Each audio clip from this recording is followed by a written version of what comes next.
Hold up, there's a spider on my leg. Yeah, there's a little black spider. Alright. Well, hey, that was more interesting than this film.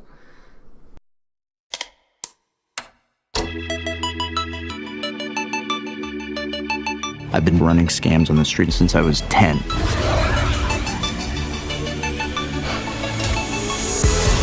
I was kicked out of the flight academy for having a mind of my own. I'm gonna be a pilot.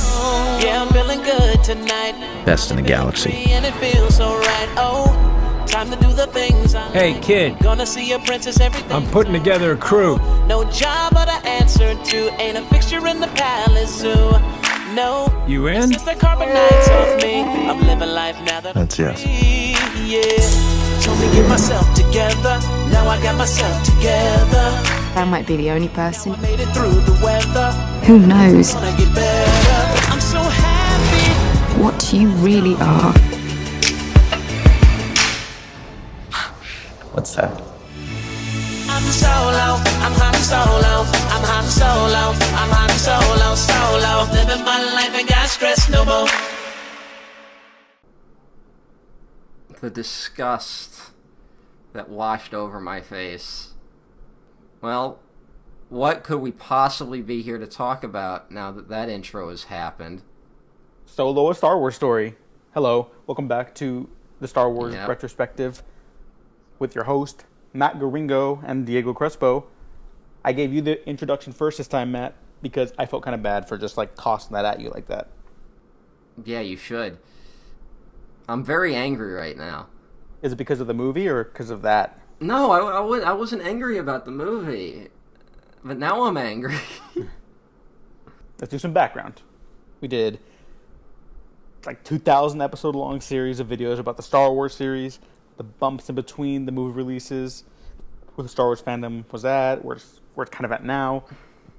The Last Jedi. You could do a whole episode about what's happened since The Last Jedi. Yeah. But instead, we're going to do it on Solo, a Star Wars story. The second Star Wars spin-off, directed And by... the last Star Wars spin-off. Phil Lord and Chris Miller. No, wait. Ron Howard. And people are, I think, in a weird way, maybe just as divided as they've been since The Last Jedi, but not as aggressive about it. I don't think anyone cares. We're already kind of late doing this because no one cares anymore. Even people whose opinions I want to hear, I haven't sought out their reviews of it because I just don't care. I mean, movie was a fat lot of nothing. I know you liked it. It is superficial. Because you fucking like everything. You fucking shit. A completely unnecessary journey into the history of very lovable Star Wars character who needed no more screen time or backstory, and somehow hold on, let me describe liked this. Let me describe this.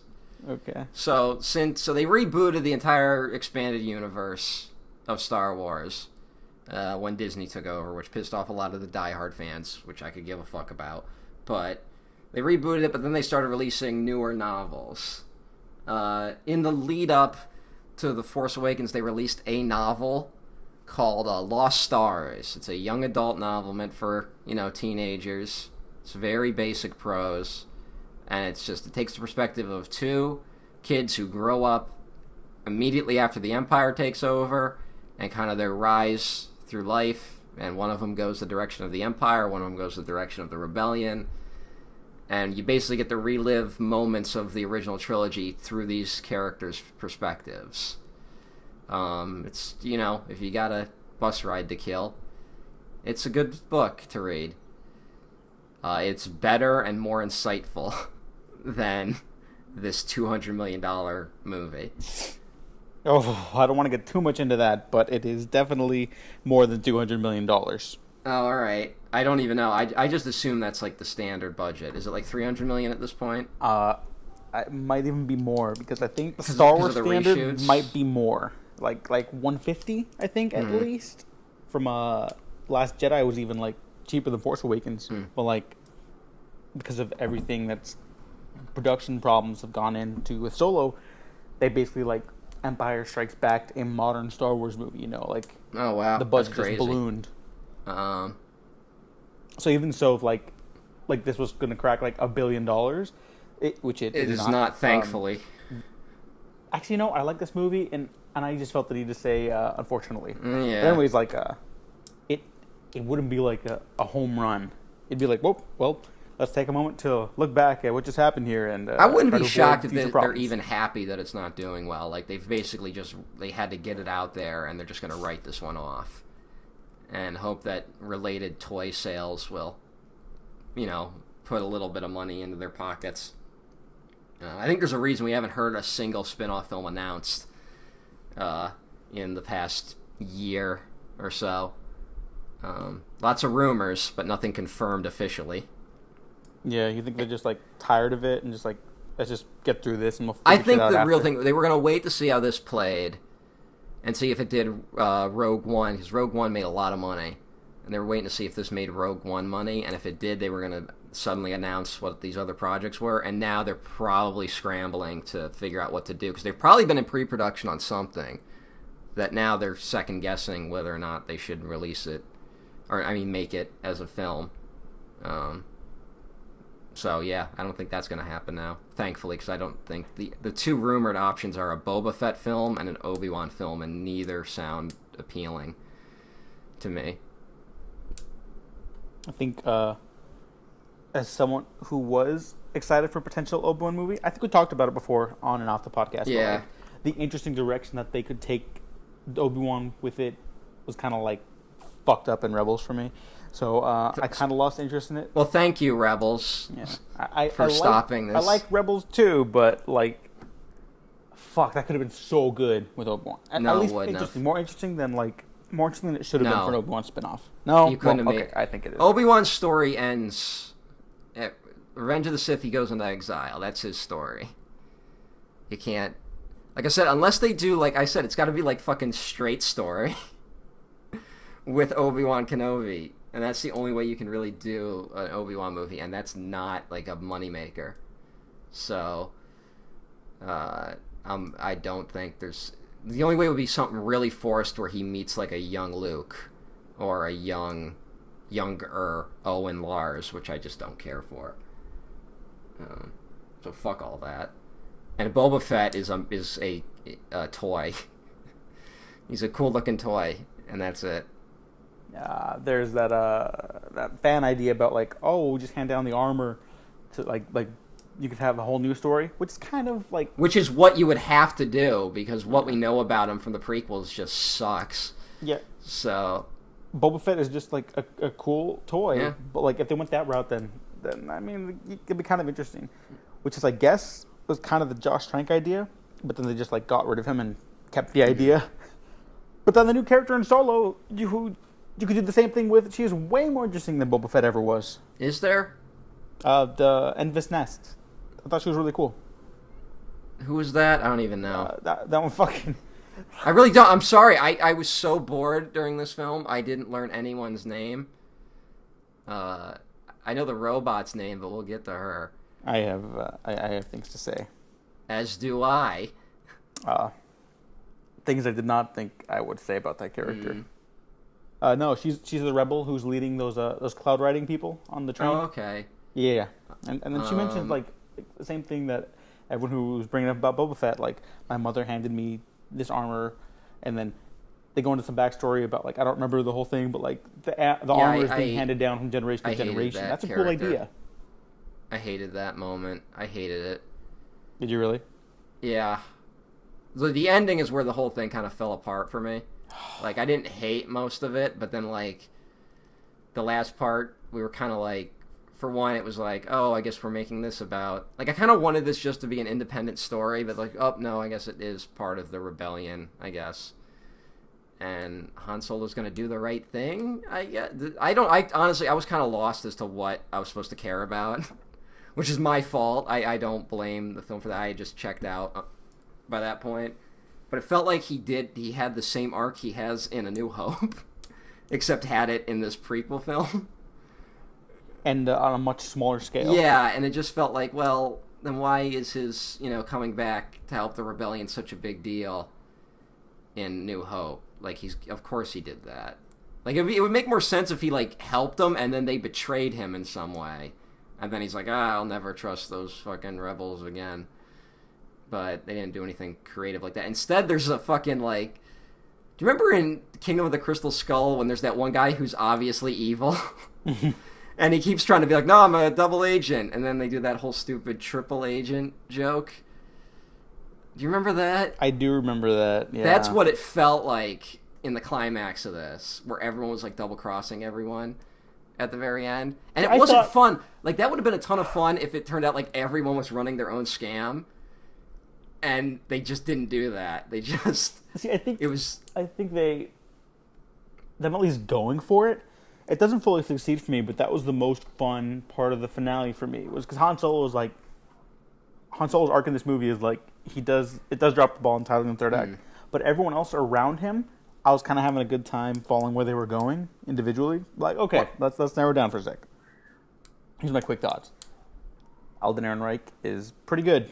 Pretty dang good. What the fuck? As Han Solo. Why are we jumping around like this? No. Because like you were making points we about the ending, down. And now we're like, oh, let's go talk about fucking Alden Ehrenreich, and you fucker. I'm fine. You want to just stick with the ending? Yeah, we're talking about the ending. We'll get to Alden Ehrenreich or whatever the fuck his name is. Leave him alone. He was good. He was good in the movie. Fuck. All right, let's just talk about him real quick. You fucking fuck this whole thing up. He is so good. Fucking goddamn it. Did make me believe that I could watch more adventures with this version of Han Solo if the movie was much stronger. And I say that as someone who liked it. And they nailed down the end of his arc in this. Because the end of the movie, with everything related directly to Han Solo, outside of his relationship to the other characters, like his specific arc is just the same thing as New Hope. It doesn't lead him down this path to become kind of set up from the beginning, where they're kind of like, oh, the universe is in shambles, and civil war is making everyone like scramble to survive, like every man for himself sort of thing. And then he's like cheerful, heading off to his next adventure. But he just got betrayed by everyone he's ever cared about, except Chewbacca. And he just met Chewbacca like 3 days ago. Yeah, so that's weird to me, and it doesn't really work at all. Yeah, it's bad, is what it is. The actor was good. He managed to make Han Solo into his own thing. Like, I was afraid he would just do like a Harrison Ford impression, but he kind of did his own thing. And like, there's all these rumors that he was the problem, that he didn't give a good performance, and that's why there was all these problems. Which, even if that's true, I didn't feel that at all watching the film. It was more just, he did a fine job. I mean, I liked him. He's a good actor. I hope he has a good career. He's probably the best one of the bunch, really. Because there's a certain actor I really did not care for in this, but we'll get to that. Want to just say it now, or like wait? Well, I guess I should. Let's just go with where you fucking wanted to take this shit. Yeah, the big clang, and I feel awful saying this. The big clang in this, in terms of acting for me, was Donald Glover as Lando. I don't know how else to put it, but he was doing like a Billy D. Williams impression. And there was a couple times where he was alright, but then other times it felt like he was just trying to, like, it felt like if he was on Community still, and him and Abed were like trying to act out like a Star Wars scene, and he was Billy D. Williams or something. And it just didn't, like, it wasn't, there was a couple times when it worked, but specifically that first introduction, other than him saying Han, which was nice, it kind of failed miserably. I liked it later when he yells at Han for wrecking his ship. I liked that part, and that was about it. I kind of agree. He doesn't have the clang. He doesn't land with that for me. But I think something about the way movie plays out doesn't really allow Donald Glover to, like, break out like everyone else thought he would. Like most people really liked him in this movie anyway, so I'm happy they did. But he was like the one thing I was really looking forward to in this. You're happy for the people who were happy with Donald Glover. Yeah, because like I wish I liked Donald Glover in this. All right, I like him in everything else, and I didn't really like him so much in this. No, he doesn't get much to do. Lando's only kind of there because we know who Lando is, and we got to get the Millennium Falcon in this thing somehow. Yeah, and that's so weird because it's so disinterested in him. Even towards the end of the movie, where like after the big Kessel Run thing, which was kind of dumb but kind of fun, I thought. No, the Kessel Run blew. That was such a like. I did like that he's kind of lying about doing it in 12 parsecs though. I kind of like that too, but like I have mixed feelings. But like for Lando, let's stick to that. Sometimes he's got like this is that classic Donald Glover energy, confident swagger, you know. And then other times he's like, well, what do we have here? And it just like it really does feel like an impersonation instead of a performance. And that was a big disappointment for me. It was. And I don't know who gave him that direction, but they should be slapped. And honestly, it might have been Howard, because there's a sequence in this I felt like Lord Miller might have done. I could be wrong. Or at least that's where most of their footage remains intact. I feel like the Kessel Run sequence, when they're on the Millennium Falcon, I felt like some of those scenes had a different tone than the rest of the film. I could be completely wrong here. But that, I felt like maybe that's where they directed it. And that was a couple scenes where Donald Glover was alright. But other than that, yeah. Woody Harrelson's awesome in this. Oh yeah, Woody Harrelson's fun. He's fine. And yeah, here's a big problem with this movie is that it's like front-loaded with 3 action scenes that are unnecessary. That we kind of get like 3 big setups in a row, and it becomes tiring after a while. I remember that, like, because like the opening scene, I want to say like the opening escape from what's the planet, Corellia? Yeah, that's where he's from. That sequence was like, when I sat down and watched it, it like got weird like really quick with the bug lady. Yeah. And I was like, oh man, this is actually kind of fun. Like, I like that it just kind of went there almost immediately. I didn't like the opening text thing. That was weird. Where it was basically the opening crawl, but not a crawl. Like, why bother?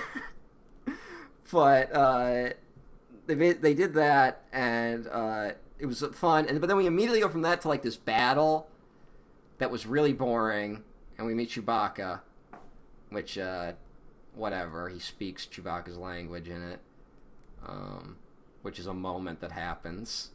That I feel should have been played sillier, because it is inherently silly. It's really silly. So like they should have hammered that home a bit better. And that I feel would have been a Ron Howard issue, and I like Ron Howard. But why does he need to? But why does he need to speak it? Yeah. I don't know, he doesn't, but if they're going to have that in there, it should have been played sillier. Like, this whole movie is the definition of not needing to exist, but because it's here, I think sometimes it succeeds, and sometimes it needed to try a little way harder, if that makes sense. And then we go into an action scene with where they rob a train. And this is like bam, bam, bam. Like, it's just like we go quick into these action scenes, and like by then I'm like already tired. That's when it was like getting exhausting, because it's just 3 action scenes in a row. And like all would have worked as like you could have just started with that train robbery, honestly. Like, but they had to work in how Han met Chewbacca. Like, you really don't need the opening. And you could have just not done the Chewbacca scene. But fans would be like, how'd Han meet Chewbacca? Which doesn't matter. And you could have just started with that train robbery, since everyone pretty much dies. Which was weird. That was also weird. Not that, like, the one guy gets shot, but then the girl sacrificed herself, and I didn't really get that. Literally, everyone I spoke to about that situation was like, why didn't she blow herself up? Yeah, that was odd. That was weird. Like, I get it, because, like, they have this, like, is really, we think they're just robbing it for the money, but in truth, it's that they have a bounty out on them. They owe money to this guy, and if they don't do it, they're going to die. So I guess she felt like, I'm sacrificing myself to save you. Like, I'm not going to get out of this, but if if we let this train go, we're both dead. So I have to sacrifice myself so you at least have a chance. But because we don't know that in that moment, it's a little weird. Here's my issue with the opening. Well, the 3 openings, I guess. Yes.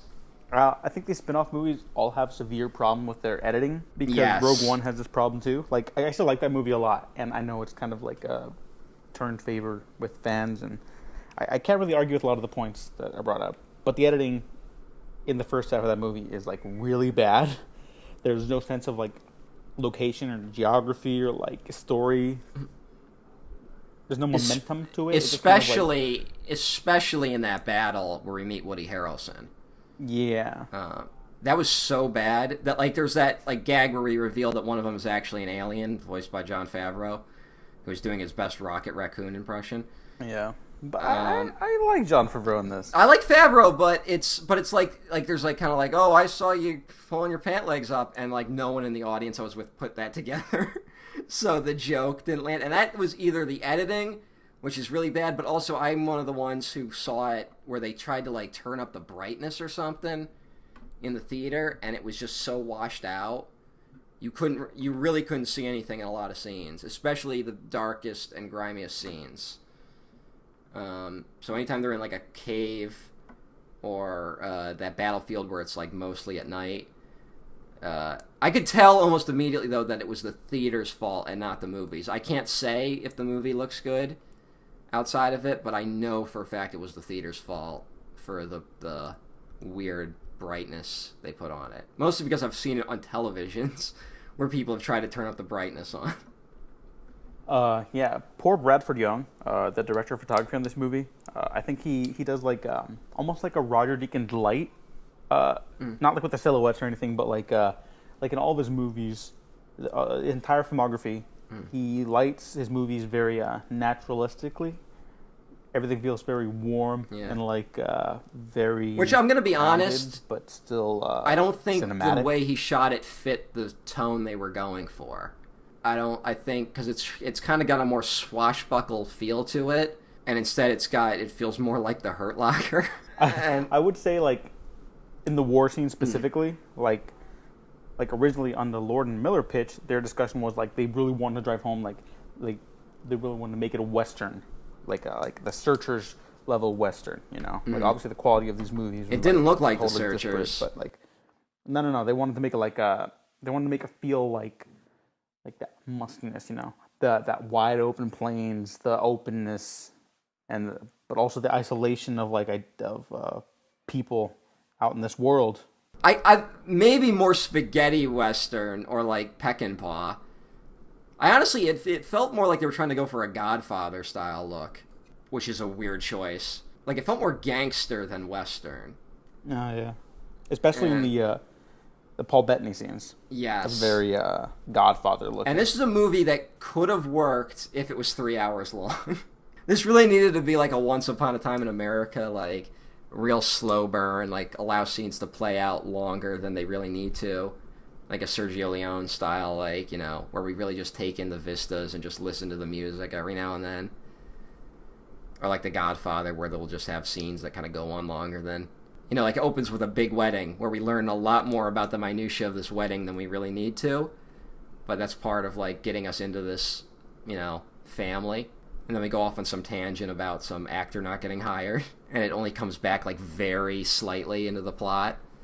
Well, not only that, but like all those little intricacies of like The Godfather show you like the extent of like what this family is doing, you know, and like you're kind of seeing behind the curtain, but not quite yet. And you're just spending time with these characters in this world, and like you're getting cozy in there before, you know. Especially Godfather 2, where you have the flashbacks which show how Vito rose.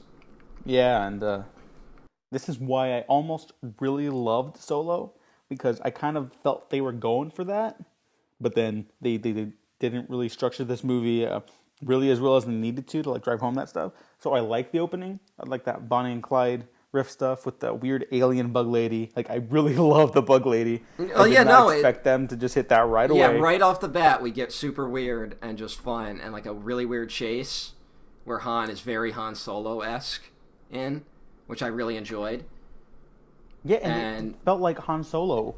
And the most tension heavy scene in the movie is them trying to escape when they're at that spaceport. It never feels that tense again in the movie. No, it doesn't. And that was honestly, like I say, that opening's really good, and then after that, it's just all downhill. It doesn't go off a cliff though; it's more just kind of like a slow march. It gets bad, and then the ending is just awful.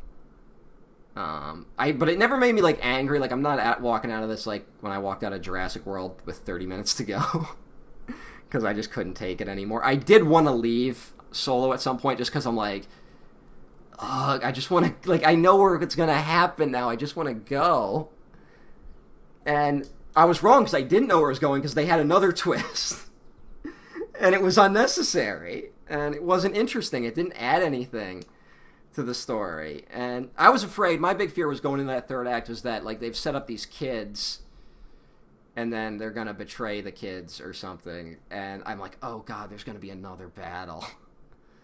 Like I thought it was gonna be like the Wild Bunch all of a sudden, where it's just like they got a few of them have to fight like a massive army, which is kind of what they're building up, and then that just didn't happen. And some people might be disappointed in that, but I was kind of glad because by that point I was very tired.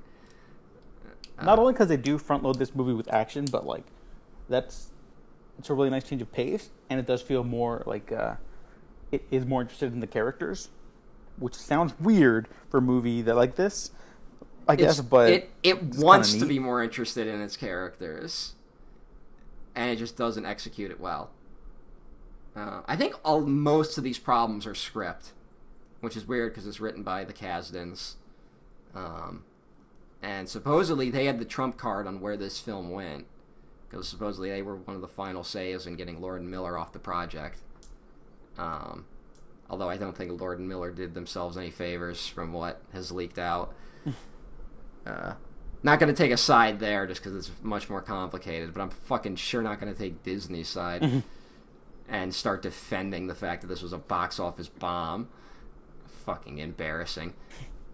It was like all over my feed, people being like, well, it's actually just Star Wars burnout, and this, and they didn't, if they had marketed it more, if they had released it in November, like, who gives a flying fuck if these billionaires make a couple more million? You fucking sad excuses. Jesus Christ. I was just trying to get worse. I was just me fucking around. But I will say it was embarrassing to see people I really respect like defend the box office returns of Solo. Like, who gives a fuck? Anyways, I will say I like this movie best when it was doing like Star Wars riffs on other crime capers. Like they're clearly trying to make Han Solo like Frank from Thief at times. Yeah.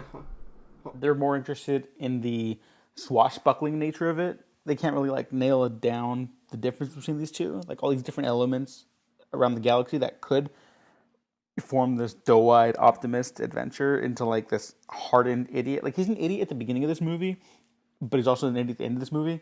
But he shouldn't be like almost kind of a sad sack by the end. Well, Han Solo's like completely an idiot in general, but yeah, there needed to be something. Like to me, like Rogue One, as much as Rogue One has some failings, there is something to it where when you watch A New Hope now, you can think about some of the elements of Rogue One. I mean, like, oh, there's kind of changes some perspective on things. This, I don't feel like I learned anything about Han Solo that I couldn't have just guessed from the original films.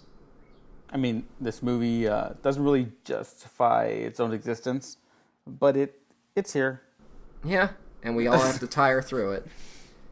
Apparently not all of us, because barely anyone saw this fucking thing. Although, I was in a pretty packed theater. I don't know about you. Mine was all right. It was a 9 a.m. screening, but it wasn't filled to the brim. I'm really glad we're going to get a break between this and Episode 9. I am too, and I think they're realizing that Star Wars is not a numbers cruncher like Marvel is. Like it's almost too big. Star Wars is like the holy grail of franchise filmmaking, basically, and like they can get a little tiring to talk about more often than like the Marvel movie or a DC movie. And I think these big epic blockbusters, releasing them back to back, is a little more exhausting than it would be for any other franchise. Well, especially when one, regardless of how you feel about, there's a lot to talk about The Last Jedi. Whereas here, like, no one's walking out of this going like they betrayed Han Solo. Because no one cares. Like it would be more interesting if some of the people did come out of this going like, oh, they fucked it all up. Because at least that would have been something. But instead, they want these spin-off movies to be Star Wars films, but they don't want to take any of the chances that a Star Wars film needs to take in order to justify its continued existence. And so far, The Force Awakens played it pretty safe, but did take a lot of chances that were calculated but needed. And The Last Jedi apparently took a lot of big chances, because people are still pissed off about it. But this one is just like, eh. You know what this movie made me think of? What? Casino Royale. Why?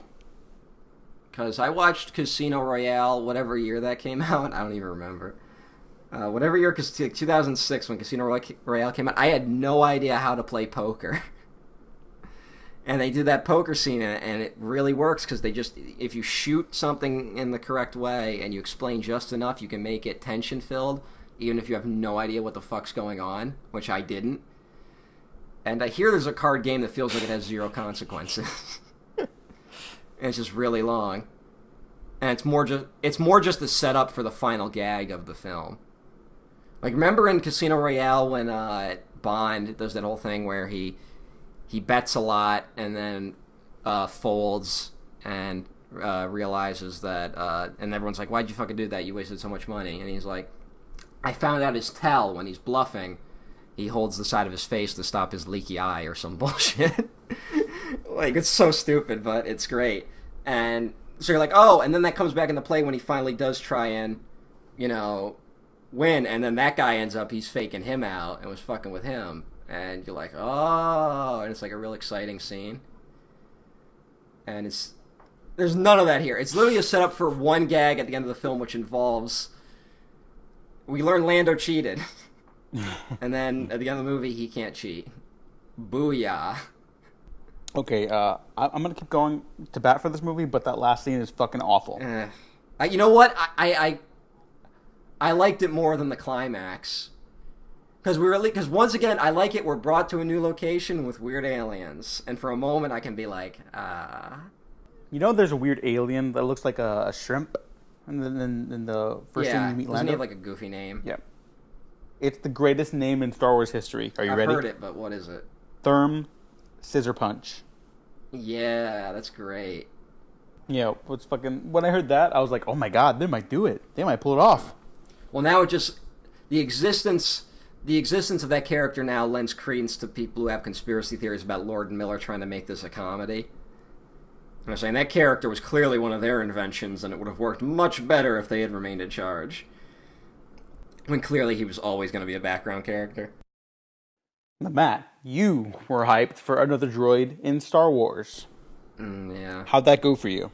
L3 might be the worst written droid I've ever seen. And that includes the Roger guys. I don't even know where to begin with L3, because, alright. I guess I gotta start with me, because I like talking about myself. My favorite thing in Star Wars is the droids. I love all the droids, even in the dumb movies. I like the droids that roll on the balls. I like ball droid, BB-8. I like R2 is my favorite character. C-3PO is the best. I liked whatever the fuck that guy's name was from Rogue One.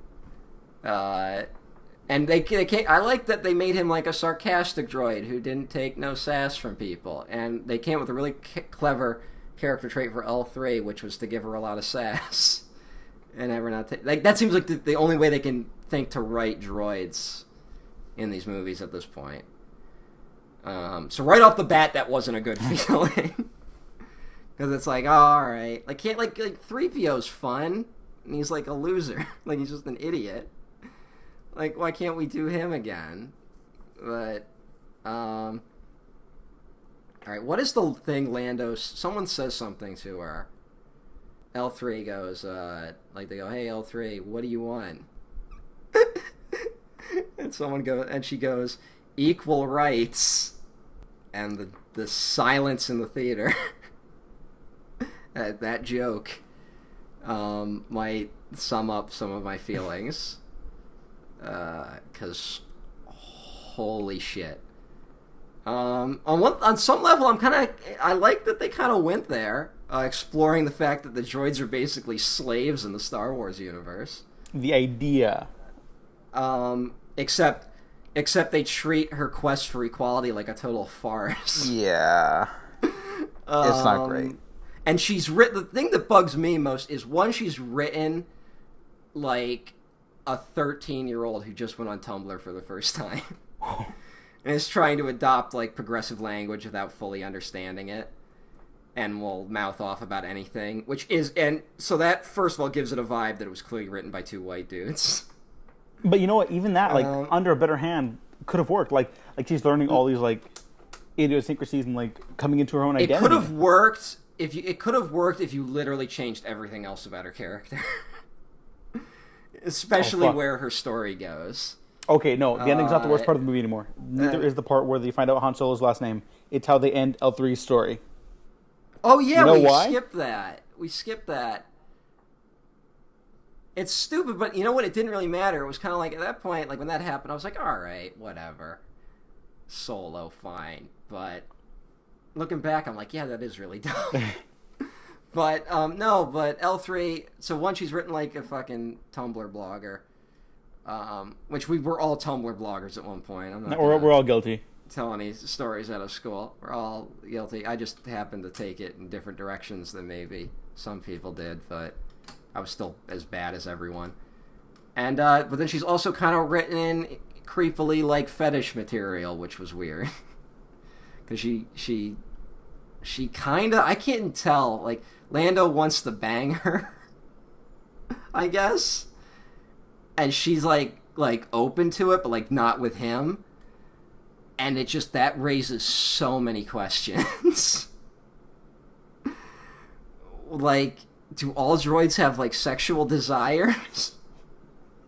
Does R2 want to fuck things?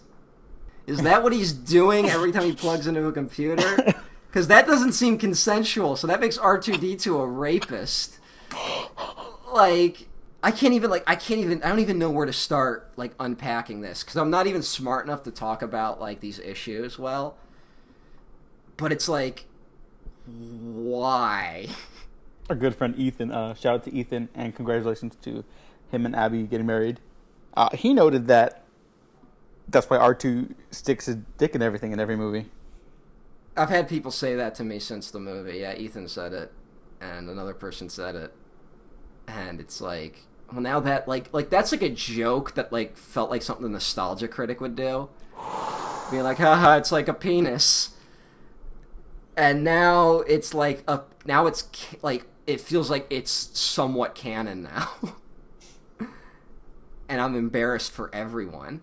But, like, I can't, like, why did they take it there? Like, she could, like, love Lando, but it doesn't have, like, why do they have to take it sexual? It was weird.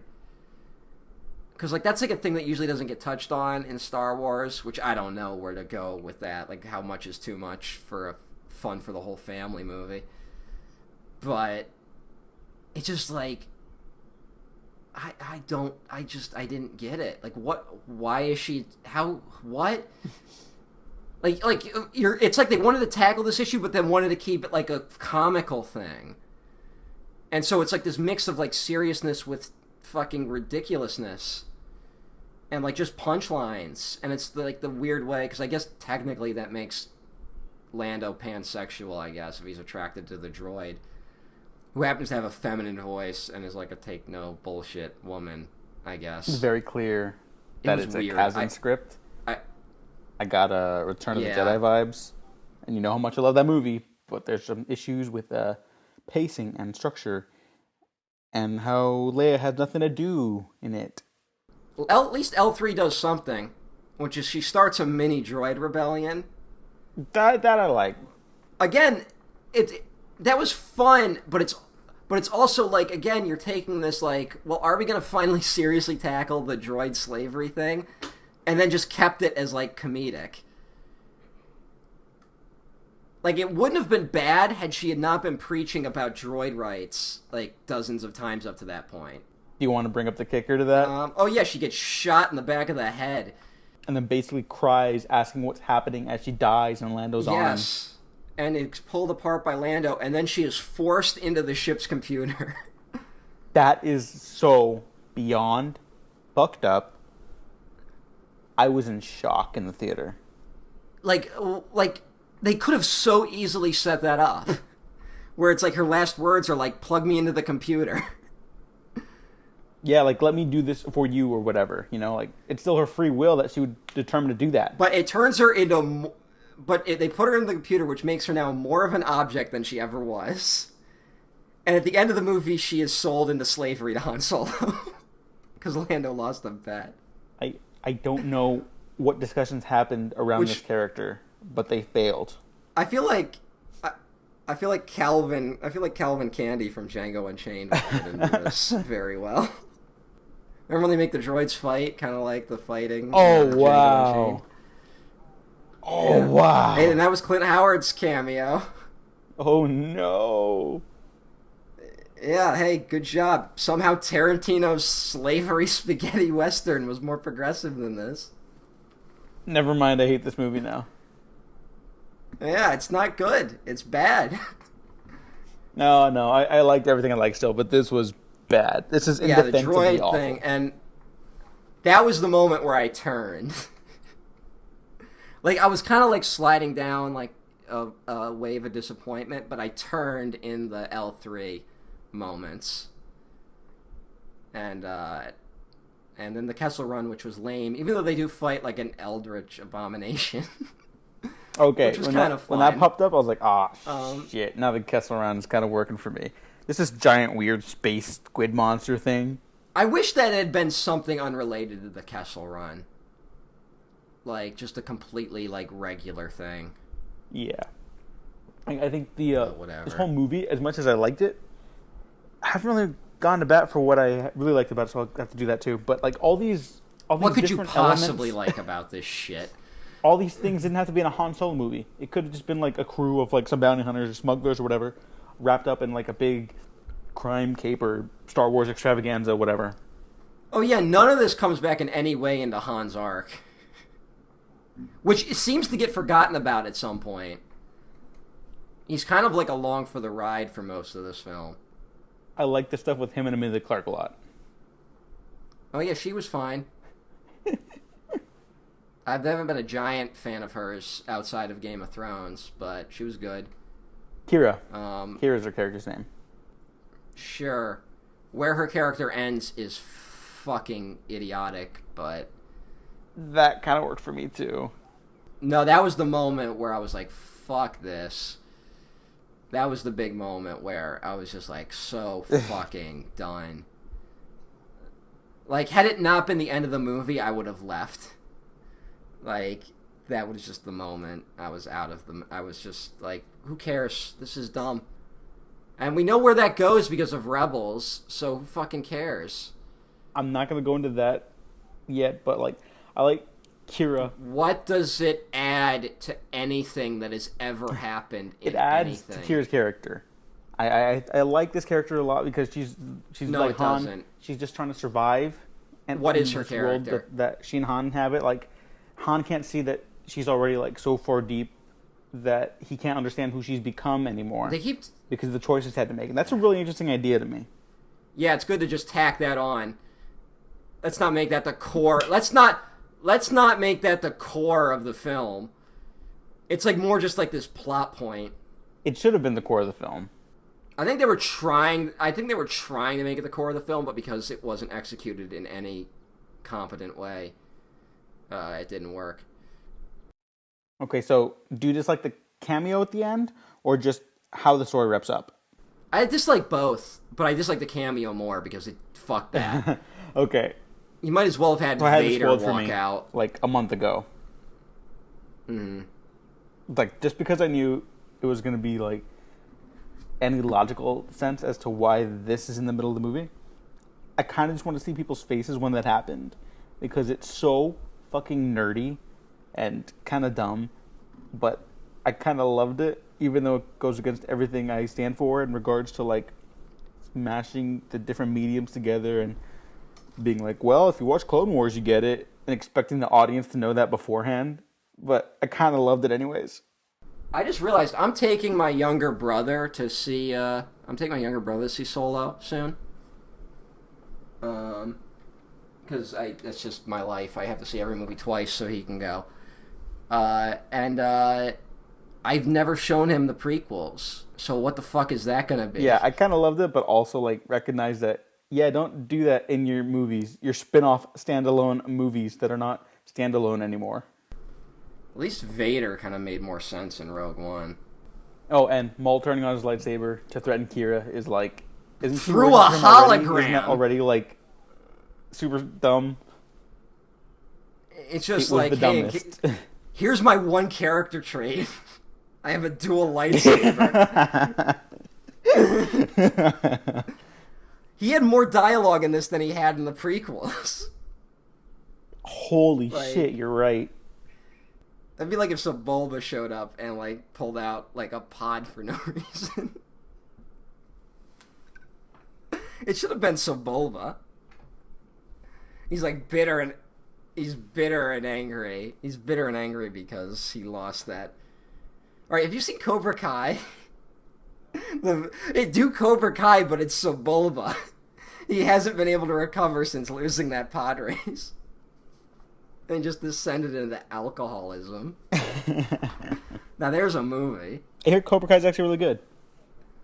I liked the first 2 episodes I saw.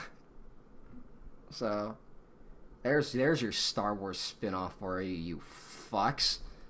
Alright, wait a minute. We gotta talk about one thing.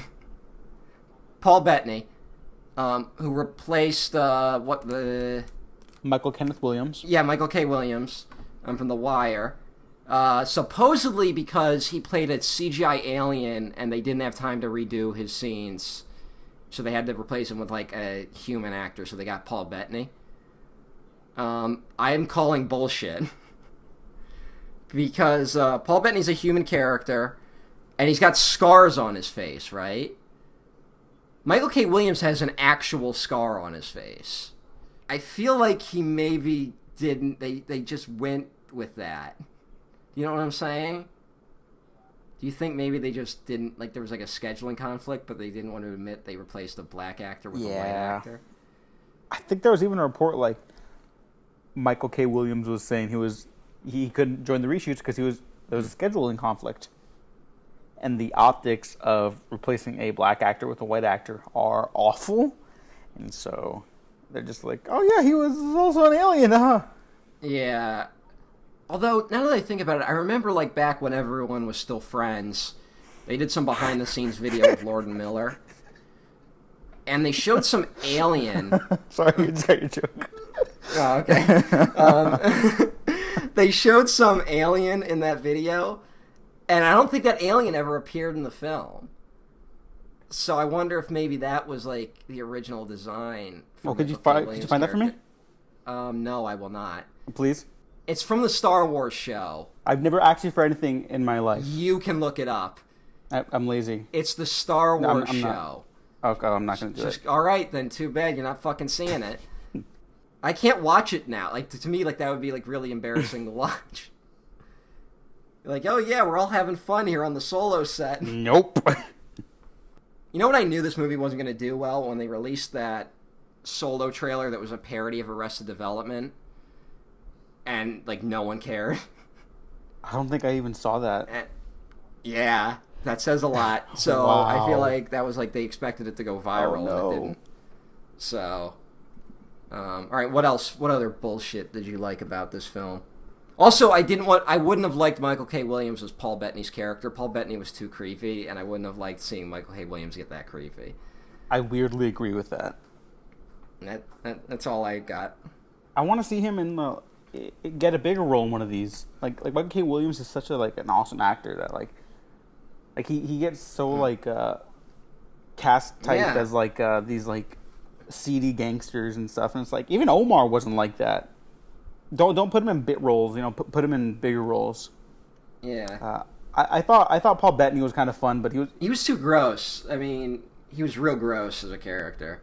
When he starts talking to Kira and in a very specific way, when there's very clear connotations given their relationship and implications. I guess, but they fridged so many women in this movie, it was like, I wasn't on board with that. No, I'm saying, like, I didn't like that either. Like, they were out of their wheelhouse. They were not smart enough to, like, kind of deal with that implication. Yeah, and that's something you want in the middle of your fucking swashbuckling movie. It's like when they brought up slavery in the Pirates movies. I always forget about that. Like the one of two American genocides, slavery. Yeah, that's something to bring up right now. Those Pirates of the Caribbean movies with the octopus face man. Yeah, that's a good time to bring up slavery.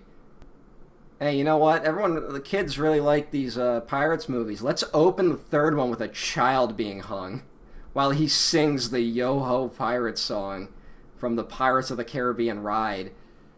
That's a good brand tie-in. I'm solo, I'm Han Solo, I'm Han Solo, I'm Han Solo, living my life and got stress no more. Bradford Young did nothing wrong. I saw a tweet saying he should sue the theaters for misrepresentation of his work. I wouldn't disagree entirely with that.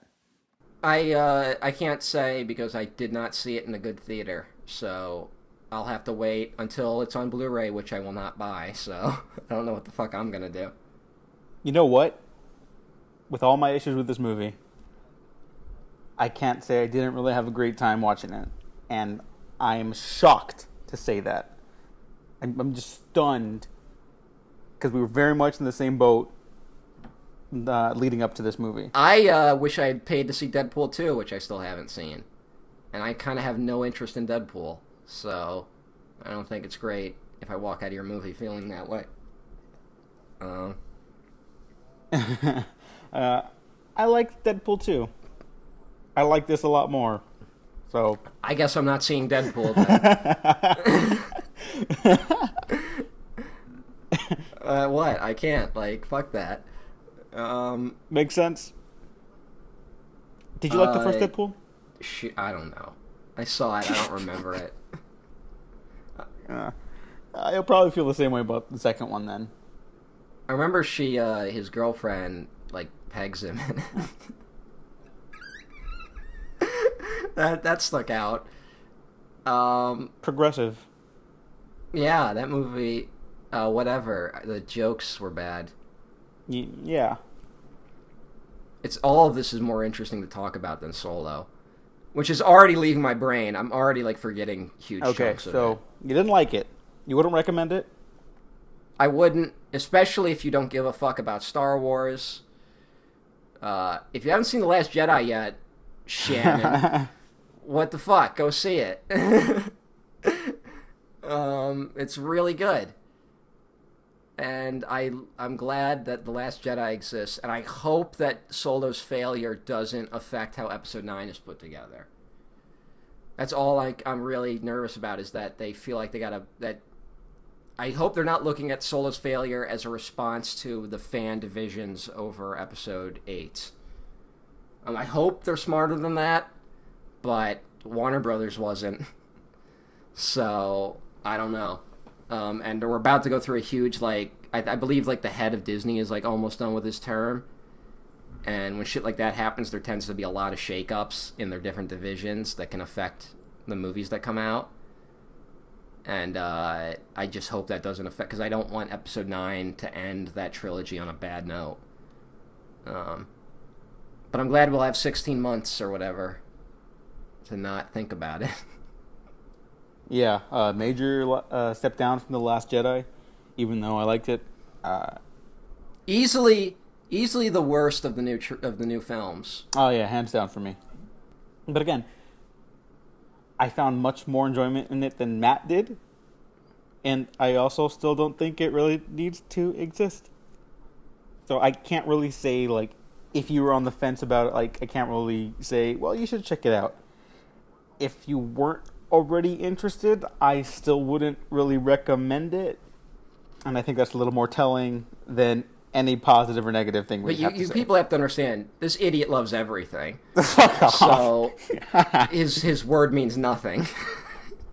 I'm trying to think the last thing I actually disliked. I can think of one. The last movie I disliked was Solo, a Star Wars story. Matt, where can people find you? You can find me at EmperorOTN at Twitter.com, and I will be back on the Waffle Press as we finish our Hannibal retrospective, talking about the series Hannibal, Friendship is Magic.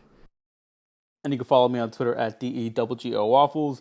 Like and subscribe to the rest of the Waffle Press. If you didn't like this, like and subscribe anyways, because you might find something you do like. Thanks for listening. Thanks for watching. We've been Professionally Unprofessional. I'm solo, I'm